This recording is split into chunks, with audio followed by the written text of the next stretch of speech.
Kembali lagi di Sunek Podcast dalam segmen Kanan dalam Berita bersama saya Marcel. Kali ini ada 5 berita yang akan saya sampaikan.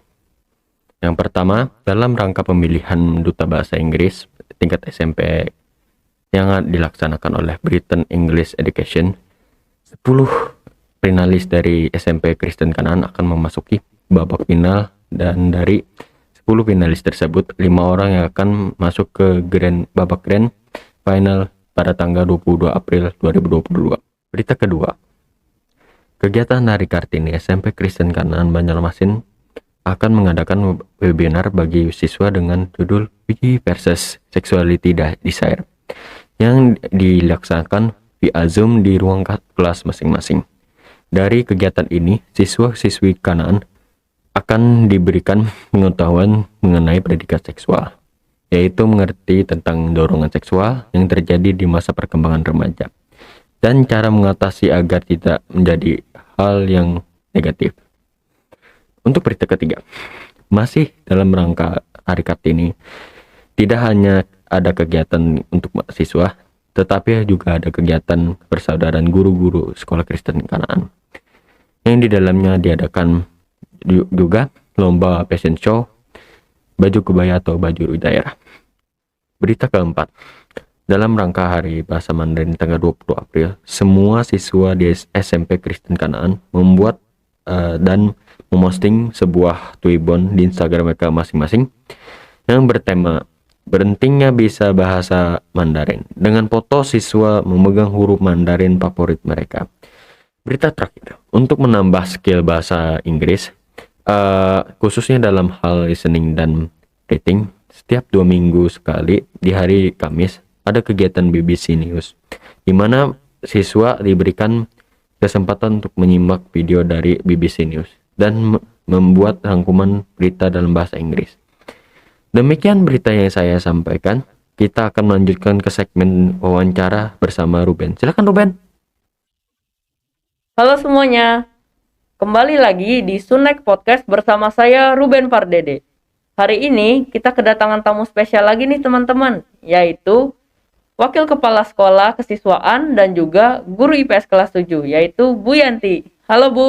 Hai Ruben, gimana kabar? Baik Bu, Ibu gimana kabarnya Bu? Puji Tuhan sehat Ruben. Puji Tuhan Bu. Hari ini kita mau ngomongin tentang peraturan dan disiplin di sekolah kita ini, boleh kan Bu? Oh boleh. Oke Bu. Setiap sekolah pasti ada peraturan kan Bu? Pasti. Bisa dijelasin nggak Bu? Iya. Peraturan di sekolah kita ini Bu? Iya, peraturan di setiap sekolah itu pasti ada ya. Ya Bu. Di rumah juga pasti ada aturan, begitu juga di sekolah. Ya, peraturan itu berlaku bagi semua anak didik SMP Kristen Kanaan tanpa terkecuali, mau siapapun itu. Ya kan, mau kamu anak guru kah, mau kamu siapakah, pokoknya semua berlaku secara umum tanpa ada pengecualian. Jadi peraturan di SMP itu Ibu tegaskan ada. Ya. Bisa dijelasin secara rinci lagi nggak Bu, peraturan-peraturan apa aja yang ada di sekolah kita ini Bu? Misalnya pada seragam atau kaos kaki gitu Bu. Iya, terima kasih Ruben, ini satu kesempatan yang baik ya nak ya, karena hampir 2 tahun kalian itu belajar di rumah nih. Ya, karena untuk menjangkau kalian dari segi peraturan ini selama di rumah itu sangat sulit. Ya Bu. Jadi ini salah satu momen yang bagus sih ya, sekaligus mengingatkan kalian kembali. Oke. Kalian itu di sekolah dari jam 7.30 sampai jam 12:30 lah, selama masa pandemi ini ya. Jadi perlu Ibu tegaskan kembali, dari aturan itu dari 7.30 sampai kalian di lingkungan sekolah itu peraturannya ada. Misalnya kedatangan kalian jam 7.30. Kalau kalian itu 3 kali terlambat berturut-turut, ya berarti selama 3 hari tuh 1, 2, 3. Itu Ibu kasih teguran dulu. Teguran juga sudah satu bentuk sanksi. Ya. Jadi nanti kalau sudah 5 kali, ini kita hubungin orang tua. Ini anak kenapa? Kalau 10 kali selama dalam satu semester, sebelum 1 semester, itu kita kasih sudah surat peringatan. Nah, itu kalau dari segi keterlambatan. Kemudian kalau dari segi seragam, ini sudah diingatkan. Ya, ini juga ada bentuk seragam kalian itu hari Seninnya apa, Selasa apa, hari Rabu apa, hari Kamis apa, dan Jumat apa. Ruben tahu kan? Tahu, Bu. Kalau hari Senin kita pakai putih biru Putih lengkap biru. pakai dasi, Ya, Bu. ya. Kecuali upacara pakai topi. Kemudian kalau hari Selasa dan Kamis bagi anak kelas 7 itu kan seragam harian Harian. kanaan ya. Ya, Kalau Bu. kelas 8 kan, kelas 9 kan enggak, karena enggak beli. Tapi kalau untuk kelas 8 9 Selasa dan Kamis itu pakai seragam putih biru yang nasional tapi nggak usah pakai dasi. Ya, Bu. Kalau hari Rabu semuanya pakai batik kanaan. Nah, kemudian hari Jumatnya pakai pakaian pramuka. Ya, Bu. Nah, kemudian kalau untuk penggunaan handphone ini juga sudah berulang kali disampaikan ya. Penggunaan handphone itu kan hanya dikasih pada saat kalian itu diberi izin oleh Bapak Ibu guru yang bersangkutan pada saat belajar. Ya, Bu. Jadi jangan disalahartikan. Ya, ini kita pertegas kembali karena handphone ini salah satu media yang membuat kalian itu lupa waktu. Bener nggak? Benar, Bu. Ya. Jadi kalau handphone itu kalau sudah kita kasih peringatan masih tetap dilanggar, ini ada bentuknya. Ada bentuk sanksi pelanggarannya. Ini akan kita simpan dulu, ya. Ada 1 hari, ada 1 bulan, bahkan ada sampai 6 bulan itu kita simpan tergantung dia nanti bentuk pelanggaran penggunaan handphonenya seperti apa. Ya, Bu. Nah, kemudian kalau laki-laki itu ya seperti Ruben ini ya. Inilah potongan aturan dari anak laki-laki. Rambutnya harus pendek, jangan ketutup telinga bagi anak laki-laki. Dan jangan sampai ketutup alis ya seperti potongan rambut Ruben inilah kalau untuk anak laki-laki bajunya harus masuk ke dalam ya. Kemudian bagi anak perempuan kalaupun panjang rambutnya harus diikat. Apalagi mereka sambil belajar itu rambutnya jatuh kan Ya. ke depan ketutupan Nutup, gimana Bu. mereka iya. Ya, kemudian roknya itu juga bagi anak kami yang perempuan itu sudah ada di buku aturan 1 jengkal di bawah lutut ya sebenarnya. Oh, iya, Bu. Kalau laki-laki juga demikian. Enak jangan dipakai roknya yang sempit. Ya. Ya, Bu. Nah, kaos kaki itu harus di atas mata kaki. Nah, coba Ruben lihat. Pas nggak? Pas, Bu. Nah, ya harus di atas mata kaki, jangan di bawah mata kaki. Sepatu juga dia harus dinominasi oleh hitam. Oke lah, selama pandemi begini kita kasih keringanan pakai bawahnya putih sedikit nggak apa-apa lah. Tapi harus didominasi oleh warna hitam. Kuku Oh, juga nggak boleh panjang loh Ruben. Ya, Ya. pasti itu, Bu. Kuku juga nggak boleh panjang. Kemudian rambut juga nggak boleh dicat. Mau laki-laki mau perempuan nggak boleh pakai anting. Mau perempuan kalau laki-laki ya, kalau perempuan boleh nggak pakai anting? Boleh, tapi jangan berlebihan. Tapi Ya. pakai perhiasan emas dan segala macamnya juga nggak boleh. Ya Ben ya, Ya, Bu. itu aja gambaran secara umum. Kemudian di dalam kelas ya, ini yang paling sering nih. Ya, berbahasa sopan santun itu kadang-kadang saya lihat anak-anak kita ini memang agak sedikit kebablasan ya nak ya, Iya. bermain kebablasan ya. Ini juga ada bentuk pelanggaran. Jadi sopan santunnya ini kalau dilanggar, ini bentuk sanksinya juga ada. Ya, kita kasih teguran. Ya, Bu. Jadi peraturan dalam kelas maupun di luar kelas juga itu sudah adalah tertulis. Jadi itu bukan ibu buat sendiri ya. Jadi Ya, itu sudah tertulis, ada bukunya. Saja si Ruben sekilas mengenai peraturan kita. Kalau kendalanya ada gak, Bu? Kendala menerapkan peraturan-peraturan yang sudah dibuat ini, Bu, selama online kan? Mm-mm. Kita tahu kita hampir 2 tahun melaksanakan pembelajaran online kan, Bu? Oh benar. Ada nggak, Bu, kendalanya selama online? Banyak Ben, banyak. Seperti yang Ibu katakan di awal, kita nggak bisa jangkau satu persatu. Ya, contohnya begini nih Ben. Bisa aja dia di atas pakainya putih, ya, seperti seragam. Tapi di bawah kita nggak tahu dia pakai celana pendek kah, pakai baju tidur kah, ya kita nggak tahu. Ya, kemudian pada saat kalian itu Zoom misalnya kan harus on cam ya. Ya, Bu, benar. Cuman ada kadang kalanya anak-anak ini kita suruh on cam susahnya minta ampun. Nah, bentuk aturan pelanggaran aturan secara selama online ini memang sulit untuk kita terapkan. Tapi yang paling tidak itu kedisiplinan di awal. Itu adalah pengumpulan tugasnya, kemudian tidak terlambat pada saat Zoom atau pada saat pemberian tugas, paling tidak ini yang mau kita terapkan ya nak. Ya, Bu. Karena kalau untuk penggunaan handphone kan di rumah bebas ya. Tidak ada batasan waktu. Jadi tergantung lagi bagaimana kerjasama antara orang tua dan guru sih sebenarnya. Jadi banyak kendalanya secara online. Iya, Bu. Dibandingkan dengan offline, Ruben salah, bisa langsung saya panggil. Langsung, Bu. Iya, karena kan saya lihat bentuk pelanggaran kamu seperti apa. Ruben, silakan ke ruang kesiswaan. Tapi kalau online kan sangat sulit untuk menjangkau itu. Kalau cara Ibu nih, Bu, ngatur kedisiplinan siswa selama pembelajaran online ataupun offline, Bu, gimana tuh, Bu? Kalau untuk aturan secara online sebenarnya kita kerjasama dengan wali kelas ya, Nak. Karena yang pertama wali kelas saya yang paling dekat dengan anak-anaknya ya. Jadi ibu minta kepada wali kelas siapa saja itu anak yang terlambat, ya.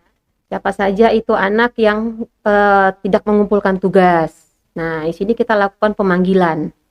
Ya, kalau masih bisa ditangani oleh wali kelas, berarti pelaporannya hanya ke ibu saja. Tapi kalau memang wali kelasnya mengatakan ini anak harus kita sharingkan dengan kesiswaan, oke, kita akan panggil baik pun dia nanti secara Zoom atau kita panggil langsung ke sekolah, Ben. Oh iya, Bu. Ya, atau kita panggil ke sekolah itu juga dengan persetujuan dari orang tua pada selama online. Kemudian kita kerjasama dengan guru bimbingan konseling. Ya, bimbingan konseling kita rembukan bagaimana ini anak, baru kita cari solusinya. Cuman kalau untuk penegasan secara offline seperti yang Ibu sebutkan tadi, Ben, jauh lebih enak. Iya, Bu. Ya? Pasti. Jauh lebih enak. Karena kita langsung lihat anaknya kan. Ini kamu melanggar nih. Kamu kena sanksi, kamu saya beri peringatan. Kamu saya beri teguran lisan, kamu ke kepala sekolah. Kalau sudah bentuk pelanggarannya yang berat. Ya. Jadi jauh lebih enak sih offline begini, Ruben, dibandingkan dengan online. Jadi untuk penegasan peraturan secara offline itu jauh lebih tegas lah dibandingkan dengan online.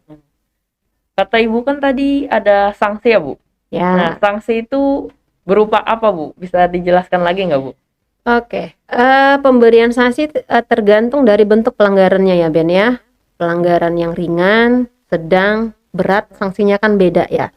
Contohnya tadi Ibu sebutkan, kamu terlambat 3 kali berturut-turut, saya akan panggil kamu ke ruang kesiswaan, kita tanya kamu kenapa, Iya, Bu. apa kendala. Ya itu kan harus kita tanya dulu tuh, Ya. kendalanya apa, ya. Nah, kalau ini berulang kembali, ya, kalau memang anaknya yang bermasalah, ya, misalnya terlambat bangun tuh, ya terlambat bangun, Bu. Nah, itu hanya dalam bentuk teguran, saya tegur saja. Tapi kalau dia sudah sampai 5 kali, sampai 10 kali, ini saya akan panggil orang tua. Saya tanya, ini anak di rumah kenapa? Karena saya harus sinkronkan info dari anak dan info dari orang tua, ya kan, supaya jadi nggak terjadi miskomunikasi. Nah, kalau untuk pelanggaran seperti penggunaan seragam dan segala macamnya yang secara umum lah ya, Ruben ya, rambut, kemudian penggunaan sepatu, itu penggunaan sepatu biasanya saya simpan dulu di ruang kesiswaan seharian. Ya, saya simpan dulu 1 harian itu, biar aja dia nyeker kan. Tapi kalau untuk kos kaki itu saya sita, ya, saya simpan.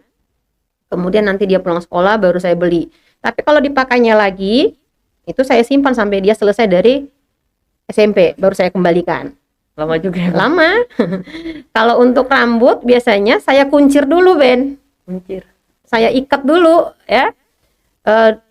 Sampai kita kasih batas waktu, misalnya 1 minggu. Ya, kalau dia nggak potong selama seminggu, itu saya kuncir. Jadi karet di ruangan ibu itu banyak, Ben. Iya, Bu. Karet di ruangan ibu itu banyak. Jadi kalau dia tidak pakai ikat pinggang tuh, untuk sementara saya kasih rafia, ya, sampai dia beli itu. Nah, kalau untuk pelanggaran yang berat, ya, contohnya penggunaan handphone ini kan, biasanya paling banyak itu adalah sanksi berat itu di handphone, Ben. Di handphone ya, Bu? Iya, paling banyak pelanggarannya itu di handphone. Salah satu bentuk itu adalah sopan santun ya. Kadang-kadang kan namanya anak-anak muda ya, ngomongnya kebablasan gitu. Kemudian ada sesuatu di handphone. Ini biasanya kita simpan. Ada sampai 1 minggu, ada sampai 3 bulan, bahkan ada sampai 6 bulan. Tapi seperti yang Ibu sebutkan tadi, ini kita sampaikan ke orang tua. Jadi bukan semena-mena mentang-mentang kita guru nih Ben ya, Iyalah. mentang-mentang ibu guru nih ke siswaan, ambil saja handphonenya, enggak. Jadi ini kita informasikan ke orang tua. Jadi ada kesepakatan antara orang tua dan pihak sekolah. Ya, Bu. Ya. Selain ke siswa nih, Bu, Mm-mm. untuk orang tua ada nggak, Bu? Seperti sosialisasi mengenai peraturan dan disiplin di sekolah kita ini, Bu. Oh ada.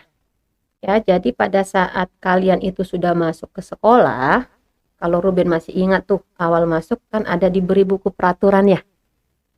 Saya nggak ingat, Bu. Itu ada. Karena waktu masih Ruben di kelas 7, kalian masih offline ya? Waktu di kelas 7 masih offline ya? Sempat offline, Bu. Sempat offline ya. Di situ kan ada dalam bentuk buku dia Ben. Kita Ya, Bu. beri ya. Jadi itu salah satu bentuk sosialisasi dari pihak sekolah. Ya. Karena kalau untuk menyampaikan ini secara khusus kan nggak memungkinkan waktunya. Ya, Bu. Cuman pada saat pertemuan orang tua siswa itu aturan secara umum, kamu masuknya kapan, kamu pulangnya kapan, penggunaan seragam bagaimana, kemudian penggunaan handphone seperti apa, itu sudah disampaikan secara umum. Ya, Bu. Tapi kalau dia supaya lebih terperinci sosialisasinya kita kasih dalam bentuk buku itu nak. Nah di belakang itu ada persetujuan dari orang tua bahwa orang tua itu setuju ya apapun bentuk dari aturan dari sekolah orang tua itu setuju. Jadi sanksi apapun kita berikan di situ kalau masih sifatnya untuk membuat anak disiplin, ya orang tua setuju. Ya, Bu. Jadi jangan nanti kenapa anak saya diberi sanksi sampai handphonenya begini gitu kan? Berarti orang tuanya nggak baca, hanya ditandatangani aja itu Bu. Berarti orang tua harus baca juga ya, Bu. Harus itu, Bu. dong, jangan nanti buru-buru ke pihak sekolah ini anak saya kenapa diberi sanksi begini? Berarti kan orang tuanya nggak baca. Ya, Bu. Walaupun handphone itu sifatnya privasi ya. Ya, Tapi benar. sekolah mempunyai hak untuk melihat itu. Ya. Karena sudah ditandatangani orang tua dan orang tua sudah baca. Tidak terasa waktu begitu cepat berlalu nih, Bu. Iya. Terakhir ada pesan-pesan nggak, Bu, buat siswa-siswi SMP Kristen Kanan Banjarmasin ini, Bu? Iya, pesan dari ibu ya, dan ini juga mungkin sama bagi bapak ibu guru yang lainnya. Ibu menyampaikan lah sebagai wakil ya, menyampaikan untuk anak didik kami dimanapun kalian berada, kalian itu tidak pernah lepas dari yang namanya aturan. Kalau kalian mau berhasil, ikuti aturan. Memang pada saat kita menjalankan aturan itu ada sisi yang nggak enaknya, pasti itu ya. Ya. Kenapa begini ya. Tapi percayalah suatu saat aturan yang kalian terima sekolah ini pasti bermanfaat dimanapun nanti kalian berada. Saja Ben. Jadi itu pesan-pesan dari Bu Yanti ya, teman-teman. Terima kasih, Bu, sudah bisa meluangkan waktunya di Sunak Podcast pada hari ini. Terima kasih juga Ruben.